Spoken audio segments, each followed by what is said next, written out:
بسم اللہ الرحمن الرحیم، اللہم صلی علی سیدنا مولانا محمد وعلی آلہ وصحبہ وبارک وسلم وصلی علیہ۔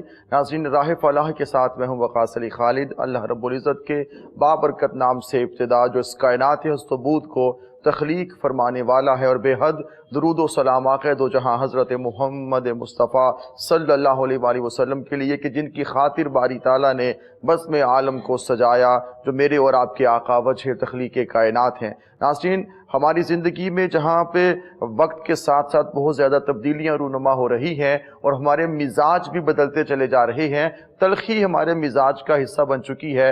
بات بات پہ غصہ کرنا، پھر غصہ جو ہے وہ اپنے کنٹرول سے ایسا باہر نکلتا ہے کہ بات انسان جھگڑالو بن جاتا ہے، قتل و غارت گری کا بازار گرم ہو جاتا ہے، اور انسان کچھ بھی ایسا جو اچھا اس سے سرزد ہونا چاہیے تھا نہیں ہوتا، انسان شر کے رستے پر چلا جاتا ہے، اور بہت زیادہ ہمارے مزاج بگڑ جاتے ہیں، کیونکہ آقا علیہ السلام کی جو تعلیمات ہیں وہ یہی ہیں کہ ہمارے ہاتھ و زبان سے ہمارے دوسرے مسلمان بھائی محفوظ رہیں، اور اگر کسی نے آپ کے ساتھ ایسا سلوک کیا جو ناروا تھا، آپ عفو درگزر سے کام لیں۔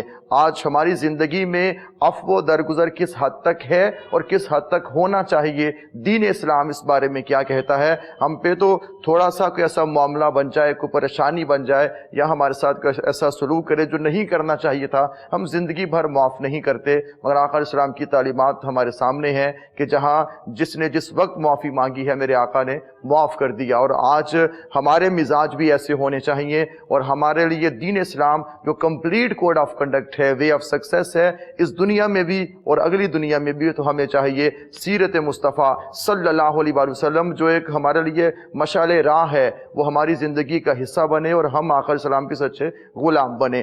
عفو درگزر اس کا معنی کیا ہے، اس کا مطلب کیا ہے، اس پہ ہم بات کریں گے۔ ہمارے ساتھ اسٹوڈیوز میں جو مہمان شخصیات موجود ہیں، ممتاز علمی اور روحانی شخصیت علامہ پیر حفیظ اللہ سہروردی صاحب۔ السلام علیکم پیر صاحب۔ وعلیکم السلام ورحمۃ اللہ وبرکاتہ۔ ان کے ساتھ موجود ہیں ممتاز مذہبی اسکالر علامہ صاحبزادہ مفتی محمد بہرام قادری صاحب۔ السلام علیکم مفتی صاحب۔ السلام ورحمۃ اللہ۔ ان کے ساتھ موجود ہیں ممتاز دینی اسکالر علامہ مفتی تنویر قادری صاحب۔ السلام علیکم مفتی صاحب۔ تینوں شخصیات کو خوش آمدید کہتا ہوں۔ میں گفتگو کا آغاز کرنا چاہوں گا مفتی بہرام قادری صاحب آپ سے۔ آپ فرمائیے گا عفو درگزر کا معنی و مفہوم کیا ہے؟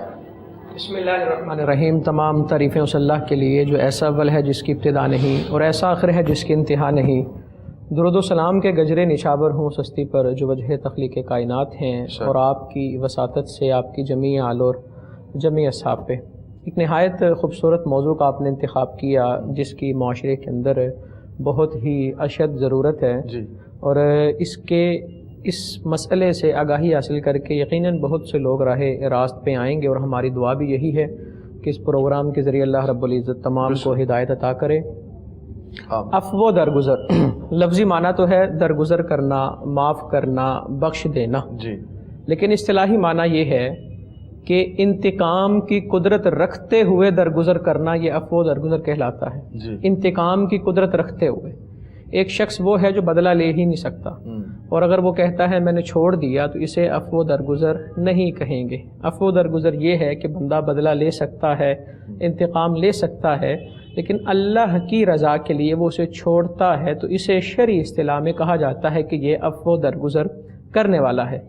اور اگر ہم دیکھیں کہ سب سے بڑھ کے جس ذات نے عفو درگزر کیا یا جو ذات عفو درگزر کرتی ہے، وہ اللہ رب العزت کی ہے۔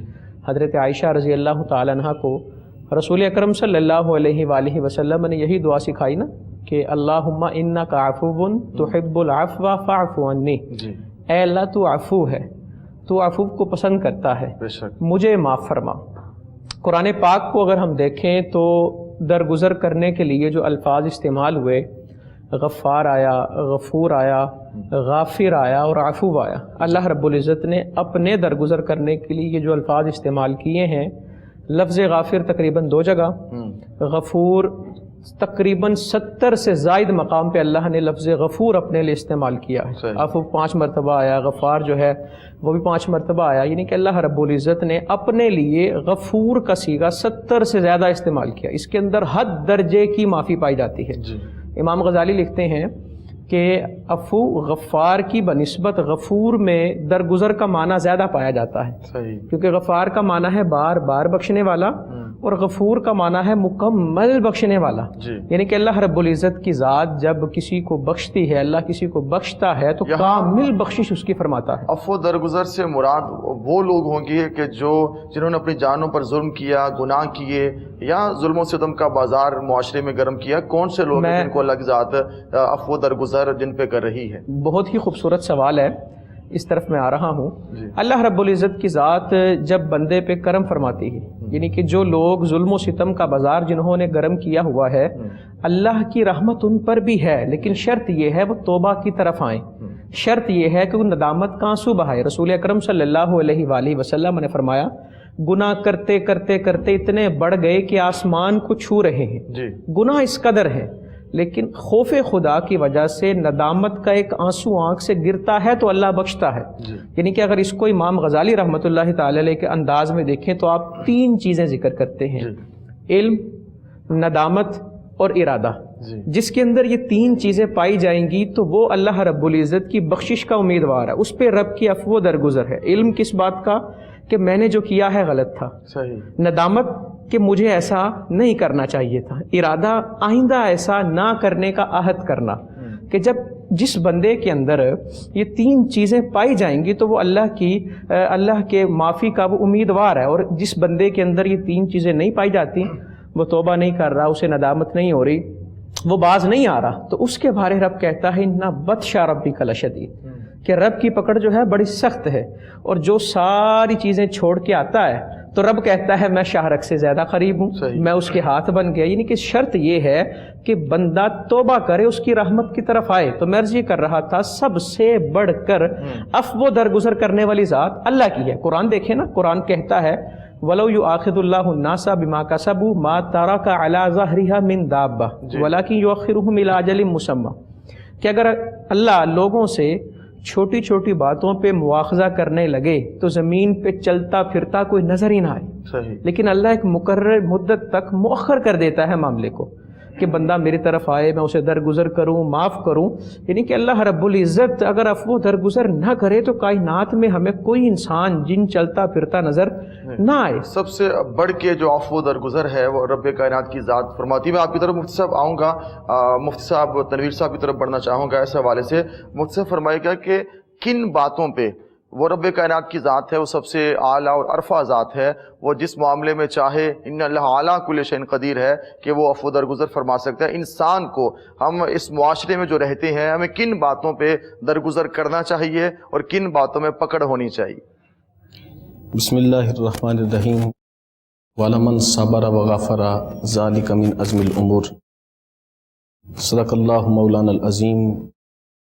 بہت مہربانی ڈاکٹر صاحب، آپ کی بار دیگر پھر سے آپ نے گفتگو کا موقع مرحمت فرمایا ہے، اور یہ عنوان عفو درگزر کے نام سے جو موسوم ہے، میں یہ سمجھتا ہوں کہ یہ صرف معاشرے تک محدود نہیں بلکہ ہر قوم کی ضرورت ہے۔ جی ٹھیک ہے، وہ اسلامی کنٹریز ہوں یا غیر اسلامی ہوں، جو اقوام عفو درگزر کا دامن چھوڑ دیتی ہیں تو وہ ہلاکت کا سبب بن جاتی ہیں، اور اس کے علاوہ رشتہ داریاں، جو خون والی رشتہ داریاں ہیں، وہ دشمنیوں میں تبدیل ہو جاتی ہیں۔ جب تک ہم عفو درگزر کے دامن کو نہیں تھامیں گے، کوئی بھی قوم جو ہے وہ کسی بھی ملک میں ہو، وہ کسی بھی کامیابی کو حاصل نہیں کر سکتے۔ حضور اکرم صلی اللہ علیہ وسلم کی سیرت کا ہر پہلو جو ہے، جیسے سرکار کے چہرہ مبارک نے تبلیغ فرمائی ہے، ایسے ہی سرکار دو عالم صلی اللہ علیہ وسلم کی سیرت نے تبلیغ فرمائی۔ اور یہ جو عفو درگزر ہے، یہ آپ علیہ الصلوۃ والسلام کی صفات کا حسن ہے، اور آپ علیہ الصلوۃ والسلام نے عفو درگزر کا مظاہرہ فرما کر آنے والی اقوام کے لیے ایک نمونہ قائم فرمایا ہے۔ صحیح۔ تو جب تک ہم سرکار دو عالم صلی اللہ علیہ وسلم کی سیرت کے اس پہلو کو نہیں اپناتے، نہ ہماری دنیا میں کامیابی ہے، نہ ہماری آخرت میں کامیابی۔ کوئی ہمیں گالی دے دے کوئی ہمیں پتھر مار دے، کوئی اگر ظلم کر دے تو اس پہ جتنا ہو سکے برداشت کرنا چاہیے۔ اس حوالے سے جو آپ نے مجھ سے سوال کیا، میں آپ کے سامنے حضرت عمر بن شعیب رضی اللہ تعالی عنہ کے حوالے سے ایک حدیث آپ کے سامنے پیش کروں گا کہ رسول اکرم صلی اللہ علیہ وسلم نے ارشاد فرمایا، قیامت والے دن اللہ تعالیٰ ندا فرمائے گا، کہاں ہیں وہ لوگ جو فضل والے ہیں، کہاں ہیں وہ لوگ جو فضل والے ہیں؟ تو فرشتے ان فضل والے لوگوں سے معانقہ کریں گے، مصافحہ کریں گے اور ان سے پوچھیں گے کیا تم فضل والے لوگ ہو؟ وہ کہیں گے جی ہاں ہم فضل والے لوگ ہیں۔ تو فرشتے کہیں گے تمہاری علامت کیا ہے کہ تم فضل والے لوگ ہو؟ تو وہ کہنے لگے، وہ کہیں گے کہ ہماری علامت یہ ہے کہ کوئی ہم پہ اگر ظلم کرے تو ہم اس کو برداشت کرتے ہیں، اور اگر کوئی ہمارے ساتھ برائی کا سلوک کرے تو ہم اس کا برائی کا بدلہ برائی سے نہیں دیتے بلکہ درگزر کرتے ہیں۔ صحیح۔ تو فرشتوں نے کہا، فرشتے کہیں گے، سرکار نے فرمایا قیامت والے دن جاؤ تمہیں اللہ نے فرمایا ہے کہ تیزی کے ساتھ جنت میں داخل ہو جاؤ۔ تو حضرت عائشہ صدیقہ صدیقہ کائنات رضی اللہ تعالی عنہ فرماتی ہیں سرکار نے کبھی بھی اپنے ذاتی معاملے میں کسی سے بدلہ نہیں لیا، بلکہ آپ علیہ الصلوۃ والسلام نے ہمیشہ ہی درگزر کا مظاہرہ فرمایا۔ اسی وجہ سے سرکار دو عالم صلی اللہ علیہ وسلم نے ارشاد فرمایا جو بندہ درگزر کرتا ہے اللہ تعالیٰ اس کو دنیا میں بھی عزتوں سے نوازتا ہے اور آخرت میں بھی عزتوں سے نوازتا ہے۔ بالکل ٹھیک ہے جی ناظرین، عفو درگزر کے حوالے سے ہماری گفتگو کا سلسلہ جاری ہے۔ پیر حفیظ اللہ سہروردی صاحب کی طرف بڑھیں گے۔ پیر صاحب فرمائیے گا کہ جیسے میں نے عرض کیا کہ کن کن معاملات پہ انسان کو عفو درگزر سے کام لینا ہے، کس معاملے میں انسان کو سٹینڈ لینا ہے اور کس معاملے کو انسان نے سختی کے ساتھ دیکھنا ہے، سب چیزیں آ جاتی ہیں۔ اگر آپ درگزر ہی کرتے چلے جائیں اور اگلا شخص آپ پہ چڑھائی کر جائے تو آپ نے رکنا بھی ہے اور روکنا بھی ہے، کیسے کیسے معاملات ہیں، اس کا چاہوں گا مزید کنسیپٹ کو آپ کلیئر کریں۔ بسم اللہ الرحمن الرحیم، مولا صلی وسلم دائما ابدا علی حبیبک خیر الخلق کلہم۔ بہت شکریہ وقت صاحب آپ کا، آپ نے جس موضوع کا انتخاب کیا وہ یقیناً آج کی سوسائٹی اور معاشرے کے لیے بہت ضروری ہے۔ مجھ سے قبل جو میرے دونوں فاضل دوستوں نے گفتگو کی ہے عفو و درگزر پر، تو قرآن مجید فرقان حمید میں بے شمار مقامات پر اس کی وضاحت بڑی فصاحت و بلاغت کے ساتھ آئی ہے۔ دیکھیں، آپ نے جو سوال کیا ہے کہ کون کون سے اس میں معاملات ہیں، قرآن پاک میں خالق کائنات نے فرمایا کہ وَإِن تَعْفُوا، کہ اللہ رب العالمین جو ہے یہ معاف سب سے بہتر جو ہے وہ معاف کرنے والا ہے، اور اللہ تعالیٰ معاف کرتا ہے۔ اب اس میں یہ ہے کہ دوسرے مقام پر فرمایا کہ اگر تم کوئی بھی اچھا کام ہے، کوئی بھی بھلائی ہے، وہ اعلانیہ کرو یا تم اس کو چھپا کر کرو، یا کوئی بھی برائی ہے اس سے درگزر کرو، تو اللہ رب العالمین جو ہے وہ تمہیں معاف کرنے پر قدرت رکھتا ہے۔ اب دیکھنا ہے کہ ہمارے علماء کرام فرماتے ہیں کہ وہ معاملات کیا ہیں، ان میں اقوال بھی ہیں، افعال بھی ہیں اور اموال بھی ہیں۔ چاہے تم اپنی زبان کے ذریعے، اقوال کے ذریعے تم کسی بات کو اعلانیہ کرتے ہو، یا تم اپنے افعال کے ذریعے کرتے ہو، یا تم کوئی ایسے معاملات جو تمہارے معاملات کے ذریعے یا تمہاری حرکت و سکنات کے ذریعے وہ ظاہر ہو جاتی ہیں اور وہ تمہارے معاملات ہوتے ہیں۔ درگزر کرنا کیا ہے اور کیسے کرنا ہے؟ رسول کائنات صلی اللہ تعالی علیہ وآلہ وسلم کی بارگاہ ہے اور صحابہ اکرام تشریف فرما ہے۔ ایک شخص جو ہے وہ صحابی ہے، اس نے سیدنا حضرت ابوبکر صدیق رضی اللہ تعالیٰ عنہ کو کوئی ایسی بات کر دی کہ بڑی آپ کو اذیت جو ہے وہ پہنچی۔ آپ خاموش رہے۔ دوسری دفعہ پھر اس نے وہی اذیت والی بات کی، تیسری دفعہ پھر اس نے اذیت والی بات کی، تو آگے سے سیدنا حضرت ابوبکر صدیق رضی اللہ تعالیٰ عنہ آپ نے بھی اس کا جواب دیا۔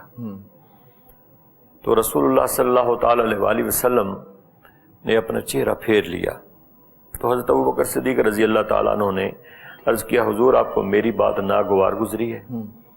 فرمایا ہاں، جب تک تم اس کا جواب نہیں دے رہے تھے تو اللہ کے فرشتے اس کا جواب دے رہے تھے، جب تم نے جواب دیا اس کا بدل تو شیطان درمیان میں حائل ہو گیا، اب جہاں شیطان ہو حضور نے فرمایا وہاں میں نہیں بیٹھ سکتا، میں نہیں ٹھہر سکتا۔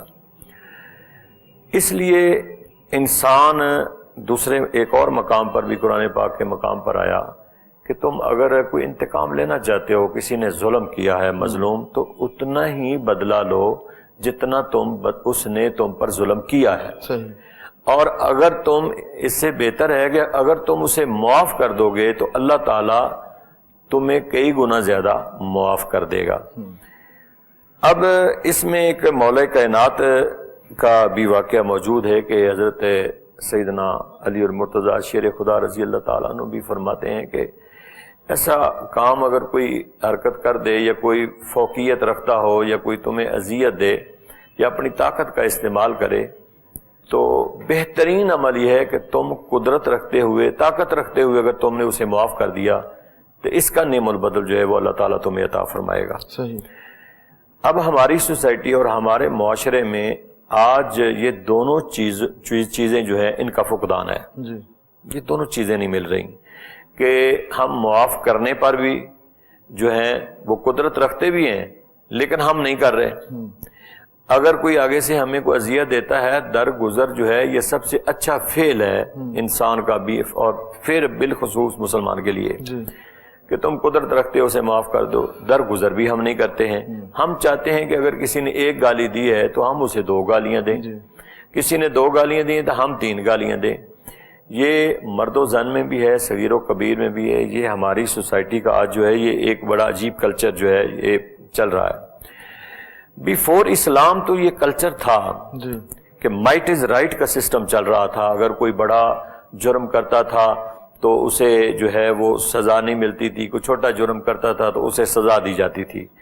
لیکن آفٹر اسلام رسول اللہ صلی اللہ تعالی علیہ وآلہ وسلم نے تو ساری زندگی آپ تو ایک بطور ایسے نمونہ پیش ہوئے کہ بے شمار قسم کی اذیتیں آپ کو دی گئیں، یہاں تک کہ آپ علماء یہ اکثر واقعہ بیان کرتے رہتے ہیں کہ طائف کے مقام پر رسول اللہ صلی اللہ تعالی علیہ وآلہ وسلم تنہا رہ گئے تھے، اور کتنا انہوں نے بربریت کے ساتھ حضور کے ساتھ برتاؤ کیا اور ظلم کیا، پتھر برسائے گئے، لیکن کریم آقا علیہ الصلوۃ والسلام کی بارگاہ میں سارے فرشتے آئے، یا رسول اللہ، یا حبیب اللہ، آپ حکم فرما دیں یہ بستی کو ملیا میٹ کر دیں۔ فرمایا جو رحیم اور کریم میرا خدا ہے وہ اللہ نے صفتیں مجھے بھی عطا کی ہیں، میں بھی کریم ہوں، اور میں تو رحمت للعالمین ہوں، میں تو بد دعا دینے کے لیے آیا ہی نہیں ہوں، میں کیوں بد دعا دوں؟ تو جو میرا خدا انہیں اس طرف لے جا سکتا ہے وہ میرا خدا جو ہے انہیں ہدایت بھی دے سکتا ہے، تو میں تو ان کے لیے دعا کر سکتا ہوں۔ اور پھر ایک ایسا موقع بھی آیا کہ وہی لوگ، وہی مکہ کے بدو اور وہی لوگ جو ہیں جو رسول اللہ صلی اللہ تعالیٰ علیہ وسلم کو نہیں سمجھ سکتے تھے، ایک وقت آیا کہ وہ ساری اپنی جانیں فدا کرنے کے لیے تیار ہو گئے۔ تو اس لیے سیدنا فاروق اعظم رضی اللہ تعالیٰ عنہ کے بھی واقعات موجود ہیں، اصحاب رسول کے بے شمار واقعات موجود ہیں۔ اس حوالے سے ہم بات بھی کریں گے اور واقعات آپ سے سنیں گے بھی۔ مفتی صاحب جیسے آپ فرما رہے تھے کہ سب سے زیادہ عفو درگزر تو اللہ رب العزت کی ذات کرتی ہے، آپ چاہوں گا گفتگو وہیں سے آپ آگے بڑھائیں۔ بسم اللہ الرحمن الرحیم۔ سب سے بڑھ کر بندوں کو معاف کر دینے والی ذات جو ہے وہ اللہ کی ہے، اور اللہ رب العزت کی بارگاہ میں اگر کوئی بندہ اپنی مغفرت یا اپنے معاف کیے جانے کی امید رکھنا چاہتا ہے تو اللہ کی رحمت کا تقاضا یہ ہے کہ وہ لوگوں کو معاف کرے، جو معافی چاہتا ہے وہ لوگوں کو معاف کرے۔ اب اس کے ضمن میں اگر میں یہ عرض کروں کہ بسا اوقات صورتحال ایسی ہوتی ہے جہاں شریعت کہتی ہے معاف نہیں کرنا، وہاں بندہ معاف کر دیتا ہے، یعنی کہ یہاں پہ اس کو اگر کیٹیگرائز کریں تو آ جائے گا کب کہاں معاف کرنا ہے اور کب کہاں معاف نہیں کرنا۔ جہاں پر شرعی حد قائم ہو جائے، یعنی کہ مثال کے طور پہ ایک بندے کو عدالت نے، قاضی نے طلب کیا گواہی کے لیے، اور وہ عینی شاہد تھا، وہ وٹنس تھا. اب وہاں پہ اگر وہ گواہی کو چھپاتا ہے یہ سمجھ کے کہ میں معاف کر رہا ہوں تو وہ غلطی پر ہے، یہ دین سے ٹکراؤ ہے. ہاں نبی پاک صلی اللہ علیہ وآلہ وسلم نے بہت خوبصورت اصول دیا نا، انصر اخاک ظالما او مظلوما، اپنے بھائی کی مدد کرو وہ ظالم ہو یا مظلوم ہو.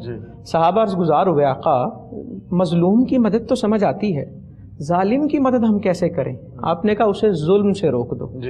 اب ظلم سے روکنا کیسے؟ دوسری حدیث کہتی ہے کہ برائی دیکھ رہے ہو تو اسے ہاتھ سے بدلو، ہاتھ سے نہیں بدل سکتے تو اپنی زبان سے، زبان سے نہیں کہہ سکتے تو دل میں اسے برا جانو. یعنی کہ اگر کوئی عادی مجرم ہے تو اسے کیفر کردار تک پہنچانا یہ عفو درگزر کے اندر ہی آتا ہے. ٹھیک ہے کہ ہم نے اس کو کیفر کردار تک پہنچایا تو بہت سے لوگوں پر عفو درگزر کیا. اگر میں کسی کے عادی جرم پہ پردہ ڈالتا ہوں تو یہ میں عفو درگزر نہیں کر رہا، میں اس کے ظلم کے بازار میں برابر کا شریک ہوں.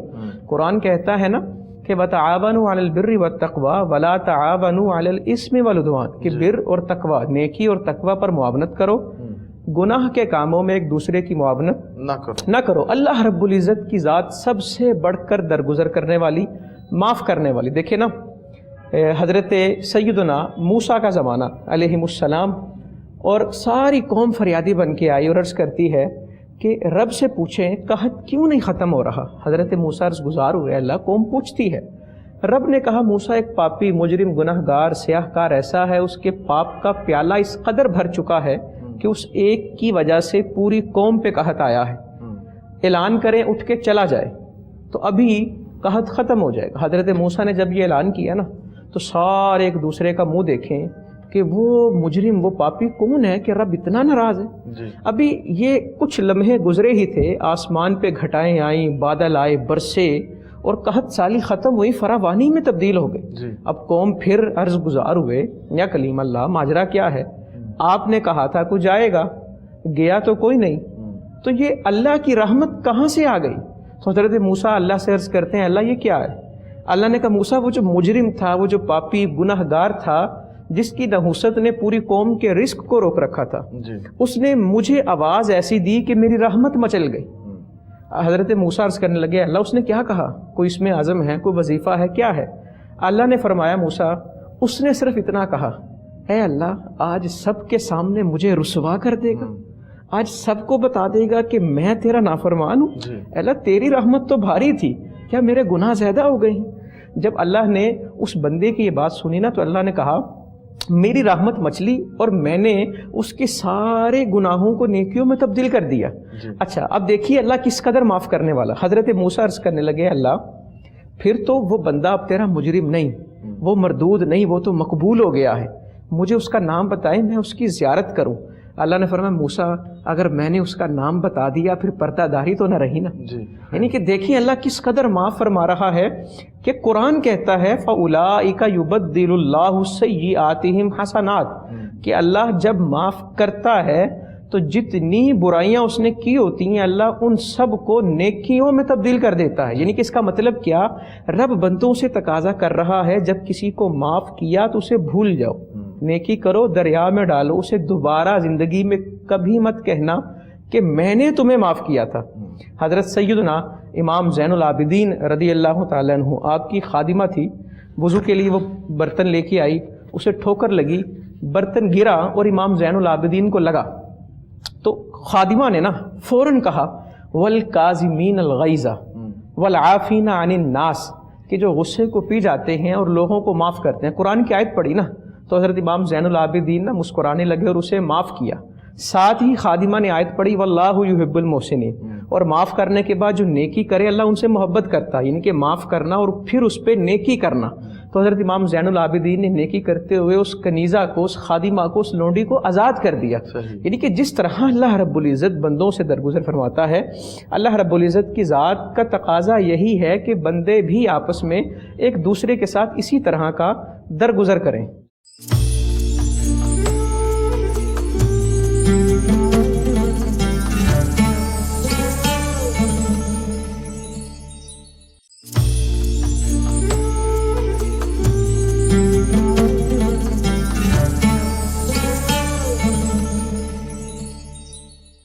مفتی تنویر صاحب آپ کی طرف بڑھوں گا، آپ فرمائیں گے اس حوالے سے کہ عفو درگزر، جیسے مفتی بہرام صاحب فرما رہے تھے کہ انسان جب اس کا خود تمنا کرتا ہے کہ رب کی ذات مجھے معاف کر دے، تو وہ مخلوق کو جتنا ہو سکتا ہے اپنے سے بھی تو درگزر اس سے عام ہونی چاہیے۔ آپ فرمائیں گے کہ کون سے انسانی مزاج میں، انسانی تربیت میں اور انسانی طبیعت کے اندر ایسی چیزیں ہیں کہ انسان جو درگزر کی طرف نہیں بڑھتا اور وہ جس بات پہ اکڑ جائے بس وہ اس پہ اکڑ جاتا ہے؟ کون سی ایسے چیزیں ہیں کہ جو اس کی طبیعت کا حصہ بن گئیں اور اب وہ اتنا سخت بن چکا ہے بسم اللہ تاکہ وہ چیزیں ہم اپنی ذات سے نکالنا شروع کر دیں؟ جی سرکار دو عالم صلی اللہ علیہ وسلم نے ارشاد فرمایا کہ تم زمین والوں سے محبت کرو، ان پہ رحم کرو، آسمان والا تم پہ رحم فرمائے گا۔ جی۔ اور ویسے بھی یہ مخلوق سرکار نے فرمایا یہ اللہ کا کنبہ ہے، اور جو ان سے محبت کرتا ہے پھر رب بھی ان سے محبت کرتا ہے۔ اور جو آپ نے سوال کیا اس حوالے سے سرکار دو عالم صلی اللہ علیہ وسلم کی ایک حدیث مبارکہ ہے، اور میں نے اولاً آپ سے یہ عرض کیا کہ عفو و درگزر جو ہے یہ ہر قوم کا جزو لا ینفک کہہ لیں، پارٹ اینڈ پارسل کہہ لیں، لازم و ملزوم کہہ لیں، یہ ہر قوم کا حصہ ہے۔ آپ علیہ الصلوۃ والسلام نے ارشاد فرمایا سل من قطعک، سرکار نے فرمایا جو تجھ سے توڑے اس سے جوڑ، وتعفو عمن ظلمک، اور جو تیرے ساتھ ظلم کرے اس کو معاف کر دے۔ اب دیکھیں سل من قطعک، جو تیرے ساتھ توڑے اس سے تو جوڑ۔ ہم کیا کرتے ہیں کہ ہم کہتے ہیں یہ محاورتاً لفظ بن چکا ہے جملہ کہ اینٹ کا جواب پتھر سے دو، لیکن میرے مصطفیٰ کریم صلی اللہ علیہ وسلم نے اس کی تردید فرمائی، اور سرکار نے فرمایا کہ سل من قطعک، جو تجھ سے توڑے اس سے جوڑو۔ اس حوالے سے بھی میں آپ کے سامنے ایک حدیث لاؤں گا کہ سرکار دو عالم صلی اللہ علیہ وسلم کی بارگاہ میں ایک شخص حاضر ہوا، مشکات کی حدیث ہے، آ کے عرض کرتا ہے یا رسول اللہ صلی اللہ علیہ وسلم، میں اپنے رشتہ داروں سے، اپنے چاہنے والوں سے بڑی محبت سے پیش آتا ہوں، لیکن وہ ہمیشہ میرے ساتھ برے سلوک سے پیش آتے ہیں۔ سرکار دو عالم صلی اللہ علیہ وسلم نے فرمایا جیسے تو کہہ رہا ہے کہ تو اچھائی سے پیش آتا ہے وہ برائی سے پیش آتے ہیں، اگر تو ایسا ہی کر رہا ہے تو آپ علیہ السلام نے فرمایا پھر یاد رکھ اللہ کی مدد ہر حال میں تیرے ساتھ ہوگی، ہر حال میں تیرے ساتھ ہوگی۔ تو سرکار نے فرمایا سل من قطعک، جو تیرے ساتھ توڑے اس سے جوڑ، وتعفو عمن ظلمک، جو تیرے ساتھ ظلم کرے اس کو تو معاف کر، وتعطی من حرمک، اور جو تجھے محروم کرے اس کو عطا کر۔ آج کل ایسا ہو گیا کہ ہم کسی کی شادی پہ کوئی رشتہ دار نہیں جاتا تو دوسرے کہتے ہیں جی ہماری شادی پہ نہیں ہے ہم کیوں جائیں۔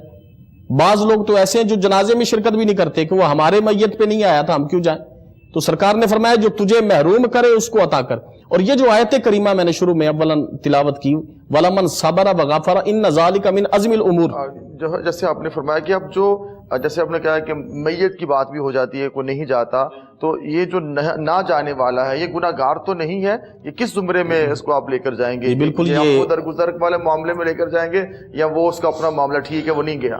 نہیں وہ گناہ گار ہوگا، اس لیے کہ ایک تو یہ خونی رشتہ بھی اور ویسے بھی سرکار دو عالم صلی اللہ علیہ وسلم نے ارشاد فرمایا اور قرآن کا بھی حکم ہے کہ مومن مومن کا بھائی، وہی جائے گا جس کو بلایا جائے گا نا، شادی پہ تو بن بلائے کوئی بھی نہیں جاتا۔ نہیں آپ کی بالکل بات ٹھیک ہے، لیکن ہم اس کو بطور تان سمجھ لیتے ہیں، تان و تشنیع سمجھ لیتے ہیں، اپنے لیے اس کو عیب سمجھ لیتے ہیں کہ وہ ہماری، اب اس کی مجبوری کو ہم نہیں جانتے، وہ کس مجبوری کی بنا پہ نہیں آیا، اس کو کون سا عذر لاحق ہوا کہ ہم نے ان کو بلایا اور اس کے باوجود وہ نہیں آیا۔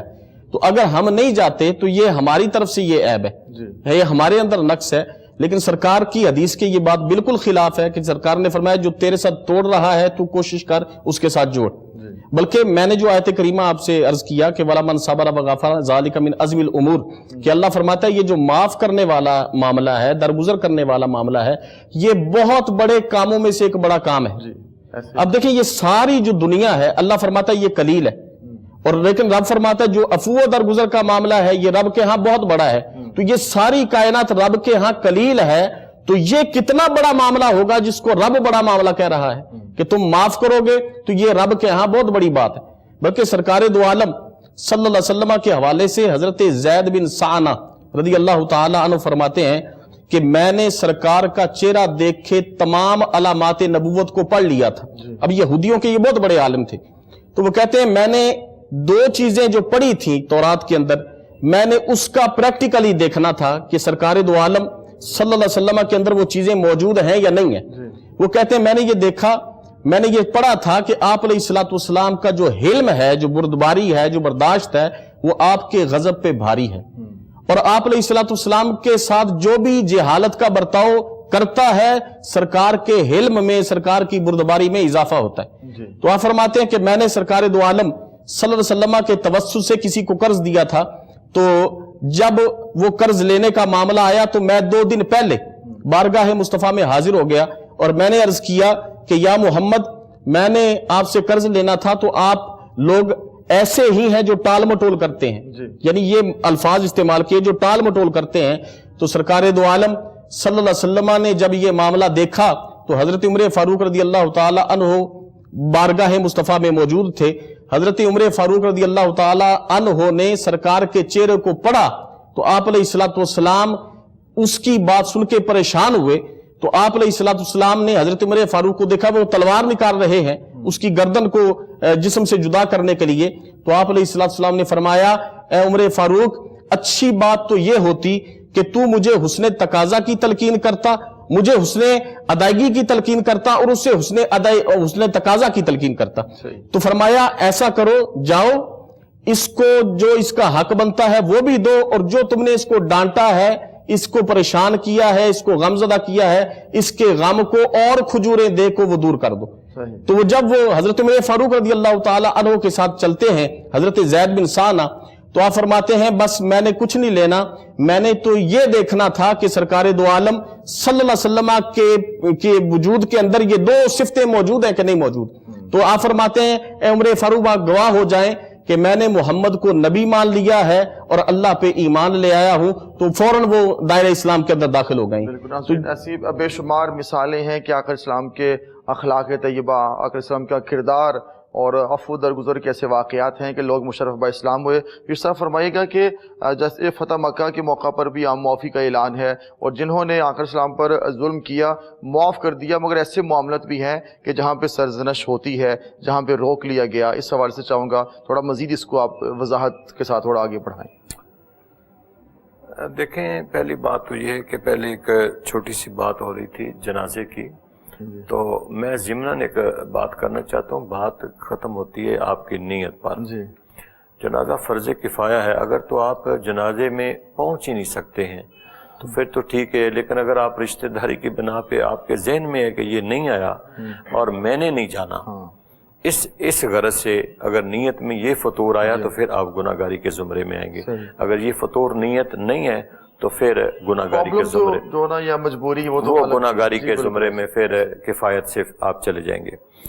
آپ نے جو سوال کیا ہے کہ حضور نبی کریم صلی اللہ تعالی علیہ وسلم کی 63 سالہ زندگی جو اعلان نبوت سے پہلے بھی اور اعلان نبوت کے بعد بھی، پوری سیرت کا اگر ہم مطالعہ کریں، دیکھیں نا، سب سے زیادہ زندگی تو آپ کی اعلان نبوت سے پہلے کی ہے۔ اب وہ 40 سال جو آپ نے سرزمین مکہ میں گزارے ہیں، اس میں تجارت بھی ہے، اس میں مکے کے لوگوں کے ساتھ روابط بھی ہیں، میل جول بھی ہے، رشتہ داریاں بھی ہیں، بچپن بھی ہے، لڑکپن بھی ہے، جوانی بھی ہے، بلوغت بھی، سارے آپ کے مراحل زندگی کے گزر رہے ہیں۔ لیکن جب آپ نے اعلان نبوت فرمایا کہ انی رسول اللہ علیکم جمیعہ کا جملہ کہا کہ میں تم سب کی طرف اللہ کا رسول بن کے آیا ہوں، تو کسی کی زبان پر یا لب پر یہ لفظ نہیں تھا کہ آپ میں کوئی عیب ہے یا آپ میں کوئی خامی ہے یا آپ کا کوئی قصور ہے یا آپ امین و صادق نہیں ہے۔ کوئی ایسی بات نہیں کہ اس کو کوئی ایسا کیا جا سکتا، کوئی ایسا نہیں ہے۔ بچپن لے لیں، جوانی لے لیں، بلوغت لے لیں، لڑکپن، جو بھی آپ زندگی کے ان کے ادوار لے لیں۔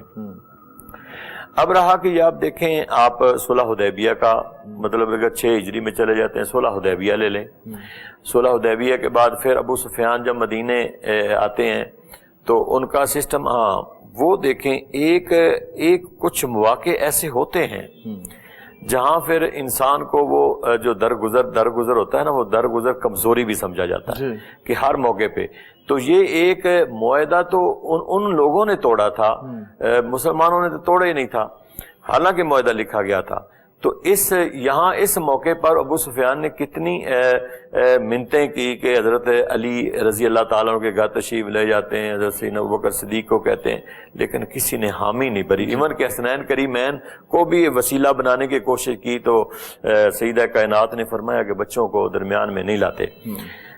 جب فتح مکہ ہوا ہے تو مجھے بتائیں کہ اتنا بڑا لشکر کہ مکے والے کانپ رہے تھے، جنہوں نے غزوہ بدر میں حصہ لیا، جنہوں نے غزوہ احد میں لیا، جنہوں نے غزوہ خندق میں لیا، بے شمار غزوات میں، جنگوں میں، لڑائیوں میں، اور وہ سارے صحابہ کرام جن کو ایک ایک کو اذیت دے کے مکہ کی سرزمین سے نکالا تھا، کیا نبی کریم صلی اللہ تعالیٰ علیہ وسلم کے سامنے وہ سارا کچھ نہیں تھا؟ جی سامنے تھا. خندق، جب خندق کھود رہے ہیں مدینے میں تو ایک طرف وہ لوگ تھے، ایک طرف مسلمان لوگ تھے، تو حضور اس خندق کھودنے میں بنفس نفیس شامل تھے.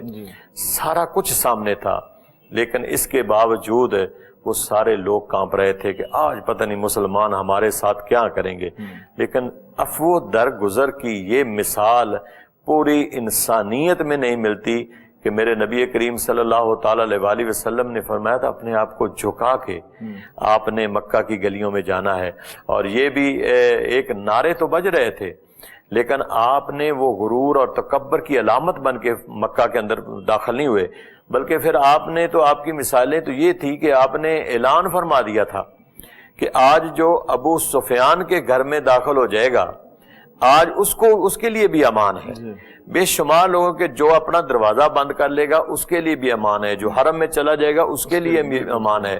تو پھر میرے کریم آقا علیہ الصلوۃ والسلام وہی لوگ جو کہہ رہے تھے کہ آج پتہ نہیں ہمارے ساتھ کتنا ظلم مسلمان کریں گے، ہمیں آج تباہ و برباد کر دیں گے، تو کریم آقا علیہ الصلوۃ والسلام نے ایسا تو ہے نا پھر سب سوال کہ ہم نے تو بہت ظلم کیا، اب بدلے میں پتہ نہیں کیا کچھ ہونے والا ہے. لیکن ایسا جو ظلم کرنے والا ہوتا ہے ظالم ہوتا ہے، جو ظالم ہوتا ہے وہ پہلے بتایا گیا نا کہ ایک حدیث پاک بھی مفتی صاحب نے بیان کی ہے کہ مظلوم کا ساتھ بھی دیں اور ظالم کا بھی ساتھ دیں، کہ مظلوم کا اس لیے ساتھ دیں کہ اس پر ظلم ہو رہا ہے، ظالم کا اس لیے دیں کہ اس کو تبلیغ کریں، اس کو بچائیں جو ظلم کر رہا ہے. تو اس لیے اس کی مدد کریں کہ وہ آئندہ ظلم نہ کرے. ظلم کے اور جو مظلوم ہے جس پر ظلم کیا جا رہا ہے اس کی بھی مدد کریں.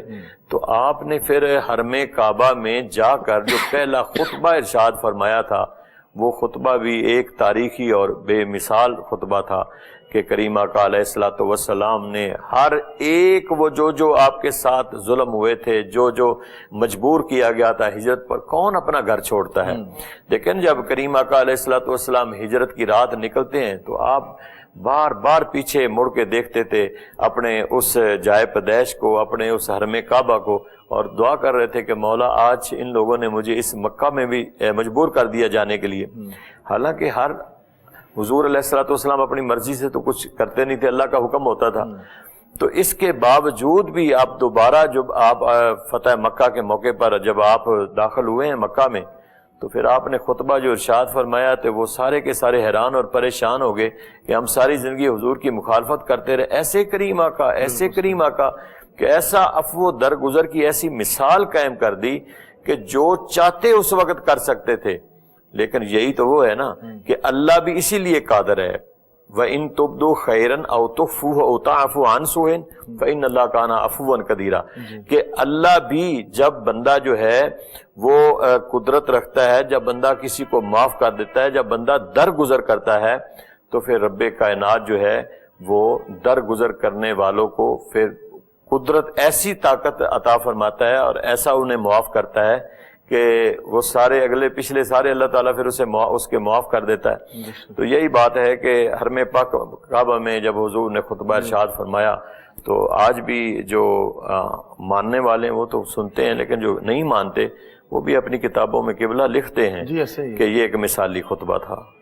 جی ایک مثالی خطبہ تھا، اور اتنا ظلم و ستم جس نے کیا ہو اور قدم قدم پر ظلم کی داستانیں رقم کرنے والے جو کیا ہوتا ہے، انسان کو پھر وہی توقع ہوتی ہے کہ آج میں پکڑ میں آ چکا ہوں تو آج میری بھی بچت کسی صورت نہیں ہو سکتی. مگر تاریخ عالم نے یہ منظر دیکھا، انسانی آنکھ نے، اور آج تک یہ کلمات اور یہ انداز محفوظ ہے کہ میرے آقا نے عام معافی کا اعلان کیا، عفو درگزر کی اتنی بڑی مثال. یہ کہنا آسان ہے، اس کو پڑھنا آسان ہے، لیکن یہ کرنا مشکل ہے، مگر یہ ہوا ہے جس کو دنیا آج مانتی ہے. مفتی صاحب فرمائیے کہ اس حوالے سے کہ ہم اپنی روزمرہ زندگی کے معاملات میں آ جاتے ہیں اور بچے اگر پڑھائی نہیں کرتے، ٹیچرز پرنسپل کا کہا نہیں مانتے، یا سٹاف کی بات کر لیں، مینجمنٹ کی بات کر لیں، جو آپ کے انڈر لوگ ہیں ان کی بات کر لیں، یا اس پوری سوسائٹی کی بات کریں کہ کہاں کہاں عفو درگزر سے کام لینا ہے، اور جو ادارے کو نقصان پہنچائے، ملک کو نقصان پہنچائے اور ملک کی قوانین کو نقصان پہنچائے،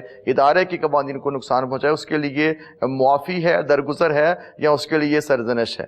بسم اللہ الرحمن الرحیم. جس طرح میں نے ابھی پہلے بھی عرض کیا تھا کہ جو مجرم ہوتا ہے نا، جو جرم کا ارتکاب کرتا ہے، ایک ہے خطا ہو گئی.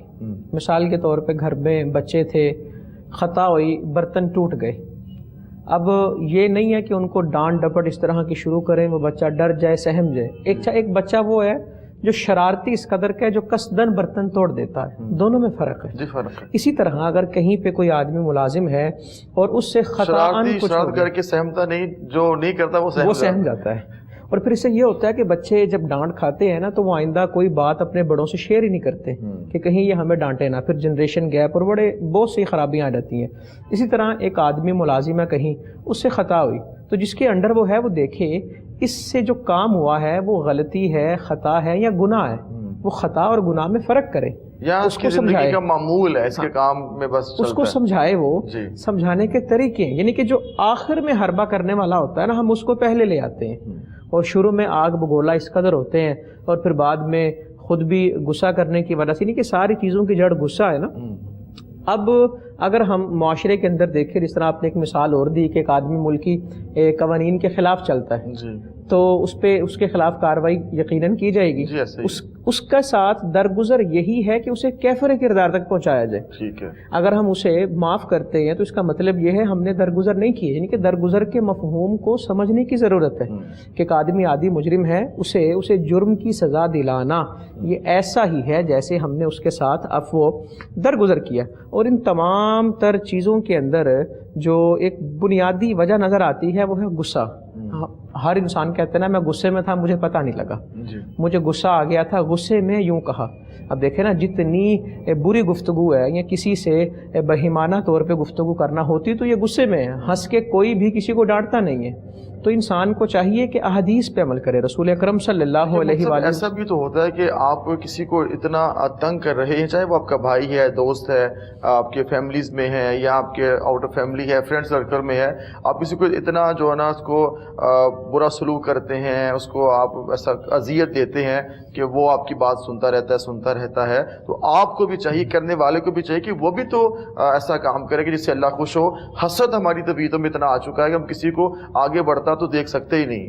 اچھا، یہاں پہ نا حکمت سے کام لینا ہوگا. قرآن بھی یہی کہتا ہے نا، ادعو الی سبیل ربک بالحکمت والموعظۃ الحسنہ. اور اللہ رب العزت نے قرآن میں ہی ارشاد فرمایا نا کہ اسے اچھے ادفع باللتی ہی احسن، اچھے طریقے سے دفاع کرو تو اس کی دشمنی اور تمہاری دشمنی گہری دوستی میں بدل جائے گی. یہاں پہ میں حضرت سیدنا لقمان علیہ السلام کا ایک واقعہ کوٹ کرتا ہوں تو میں اچھے انداز میں عرض کر سکوں گا. حضرت لقمان کو نا کسی نے کہا، چونکہ آپ سیاہ فام تھے، کالی رنگت والا، حبشی کہا، کسی نے وحشی کہا. اب معاشرے میں اگر کوئی کسی کو کہے تو یقیناً اس سے لڑائی ہوگی کہ جی اس نے مجھے کیوں کہا ہے. اب حضرت سیدنا لقمان علیہ السلام کی حکمت دیکھیے گا. اب آپ کو جب اس نے وہ کالے رنگ والا کہا نا، آپ نے برا نہیں منایا، مسکرا کر کہنے لگے یہ نقش میں عیب لگا رہے ہو یا نقاش میں عیب لگا رہے ہو. کہ ہمیں اپنے اندر حکمت پیدا کرنے کی ضرورت ہے کہ قرآن کی تعلیم جو دی جا رہی ہے اس کا ایک فائدہ حکمت ہے. رسول اکرم صلی اللہ علیہ وآلہ وسلم نے حکمت سکھائی ہے. ہم حکمت سے دور ہیں، دانائی والی باتیں ہمیں سمجھنے کی ضرورت ہے. ہم ایسا جواب دیں. دیکھیں، ایک بندہ وہ جس کی نیت یہ ہے، اس نے شرارت کرنی ہے، چھیڑ خانی کرنی ہے، چاہے ٹیچرز ہیں، جہاں پر علماء ہیں، کچھ بھی ہیں، لڑتے رہتے ہیں آپس میں. میں وہی عرض کر رہا ہوں، کہیں پر درگزر انہیں بھی تو کرنا چاہیے. مفتی صاحب، جتنے بھی معاشرے کے اندر ہم دیکھ رہے ہیں لڑائی جھگڑے فتنے فساد ہو رہے ہیں، حکمت نہ ہونے کی وجہ سے. اگر کسی نے کوئی بات کی ہے ایک تحریک ہوتی ہے، آپ نے کہا میں نے بنائی، میں نے کہا میں نے بنائی، مفتی صاحب کہا میں نے بنائی، اسی پہ اتفاق نہیں ہوتا. عفو درگزر تو بڑی دور کی بات. اس کا مطلب یہ ہے نا کہ ہر بندہ اپنے آپ کو ثابت ثابت کرنے میں لگا. عفو درگزر کے اندر اپنی نفی کی جاتی ہے, اور مسلمان ہونے کے لیے ضروری یہ ہے نا کہ بندہ نفی کرتا ہے, اور جو عفو درگزر سے کام نہیں لیتا اپنا آپ ثابت کرتے ہیں, کسی کو نہیں مانتے. اس کا مطلب یہ ہے کہ وہ اپنا آپ ثابت کر رہے ہیں, وہ متکبر رانا ان کی روش ہے, اور وہ غلط ٹریک پہ جا رہے ہیں. الخیر بڑا ہے چھوٹا ہے, دین اسلام یہ نہیں کہتا کہ کوئی بڑا ہے تو وہ جب مرضی چھوٹوں کو جیسے مرضی ڈانٹ دے. دین اسلام یہ نہیں کہتا کہ چھوٹا کسی کے ساتھ ادب سے بات نہ کرے. دین کیا کہتا ہے, لیس منا من لم یرحم صغیرنا ولم یوقر کبیرنا, وہ ہم میں سے ہے ہی نہیں شفقت ہے, بڑوں کا ادب ہے, بڑوں کا ادب ہے. بالکل. ناظرین, ہماری گفتگو اختتام کی جانب بالکل جا چکی ہے. میں آخر میں پیغام مفتی صاحب آج کی نشست کا عفو درگزر سے ناظرین کے لیے کوئی خاص پیغام آپ دینا چاہیں؟ جی, جیسے آپ فرما رہے تھے کہ زیادتی کرنے والے کی تو چاہیے کہ اگر وہ بندہ دوسرا تنگ کرتا ہے تو اللہ نے ہمیں بتا دیا کہ ایسے جاہلوں سے کنارہ کشی کرنی چاہیے. ٹھیک ہے. اور ویسے بھی سرکار دو عالم صلی اللہ علیہ وسلم نے ارشاد فرمایا قیامت والے دن بندے نے نمازیں بھی پڑھی ہوں گی, روزے بھی رکھے ہوں گے, زکاتیں بھی دی ہوں گی, اللہ کے احکامات پر عمل بھی کیا ہوگا, لیکن اللہ تعالیٰ سارا کا سایہ ضائع کر دے گا, اور اللہ فرمائے گا تو نے کسی سے زیادتی کی تھی, اس زیادتی کے سبب ہم تمہارے سارے ان عملوں کو ضائع کرتے ہیں. انسان کو چاہیے کہ ان چیزوں سے بچے. جی مفتی صاحب, کیا پیغام دیں گے آپ؟ جی بالکل, ہمیں چاہیے کہ ہم معاف کرنے کی عادت اپنائیں. چھوٹی چھوٹی چیزوں سے معاف کرنا شروع کریں گے تو یقیناً ایک وقت آئے گا کہ ہم بڑی بڑی چیزوں پہ درگزر کرنے کے عادی ہو جائیں گے. بالکل ٹھیک ہے. جی پیر صاحب. دیکھیں جی, میرا پیغام بھی یہی ہے کہ یہ دونوں لازم و ملزوم ہے, اور مترادف معانی میں یہ دونوں لفظ آ رہے ہیں. جی, تو چاہیے کہ ہم درگزر کریں. جو ہمارے آج معاشرے میں اندر جو کمی پائی جا رہی ہے وہ سب سے زیادہ یہی ہے کہ ہم درگزر نہیں کرتے ہیں. تو جب ہم عفو و درگزر سے کام لے گئے تو ہمارے اندر ایک عاجزی پیدا ہوگی, اور عاجزی اللہ تعالیٰ کو بڑی پسند ہے. تو اگر ہم اس سے کام نہیں لیں گے تو متکبرانہ ایک جو ہے وہ پہلو ظاہر ہو جاتا ہے کہ بندہ نہ کسی کو معاف کرے, اگر کوئی گالی دے تو گالی کا بدلہ گالی دے, تو اس سے یہ اللہ تعالیٰ پھر ناراض ہوتا ہے. تو یہ اسوہ حسنہ کے خلاف ہے. اس لیے بڑے ہوں یا چھوٹے ہوں, مرد و زن جو بھی ہو, اسے چاہیے کہ وہ عفو و درگزر اپنے اندر ایک عاجزی پیدا کرے, اور معاف کرنے کا اور درگزر کرنے کا جو ہے وہ طریقہ اپنائے. بالکل. میں تینوں شخصیات کی آمد کا شکریہ ادا کرتا ہوں.